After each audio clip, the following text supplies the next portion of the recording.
Guys ഇപ്പം ഇങ്ങ് വാ, ഞാൻ കാണിച്ചു തരാം. ഈ പ്ലാന്റുകൾ നിങ്ങൾക്ക് അറിയുമായിരിക്കുമല്ലോ, അറിയാത്തവരായിട്ട് ആരും ഉണ്ടാവില്ല. ഇത് കണ്ടോ?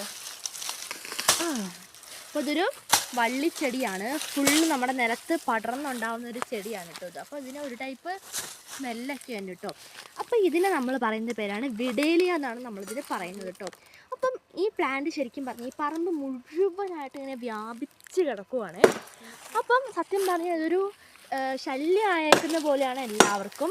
കാരണം ഇതൊരു സ്ഥലത്ത് കിടന്നു കഴിഞ്ഞാൽ മുഴുവൻ ആ സ്ഥലം ഫുള്ള് ഇത് കാട് കയറി മൊത്തം സീനാവും കേട്ടോ. വേറൊരു ചെടീനെ വളരാൻ സമ്മതിക്കില്ല.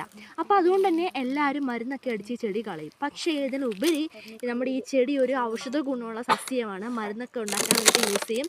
അതുപോലെ തന്നെ നമ്മുടെ ഈ എന്താ പറയുക, വിഡേലിയൻ്റെ പൂ കാണാൻ അടിപൊളിയാണ്. ഓണക്കാലത്താണ് കൂടുതലായിട്ട് നമ്മൾ ഇതിൻ്റെ പൂ യൂസ് ചെയ്യുന്നത്. അപ്പോൾ നമ്മൾ പൂക്കളൊക്കെ ഇട്ട സമയത്ത് വിഡേലിയ പൂക്കളാണ് കൂടുതലായിട്ട് ഉപയോഗിച്ചിട്ടുണ്ടായിരുന്നത്. അപ്പോൾ നമ്മുടെ ഓണത്തിൻ്റെ വീഡിയോ കണ്ട് നിങ്ങൾക്ക് മനസ്സിലാവും വിഡേലിയയും കൊണ്ടൊരു മേളം തന്നെയായിരുന്നു. വിഡേലിയ പൂക്കളൊക്കെ കാണാൻ നല്ല രസമാണ്. ഓറഞ്ച് നമ്മുടെ സൂര്യകാന്തിൻ്റെ ചെറുതാണ് നമ്മുടെ വിഡേലിയ പൂക്കൾ.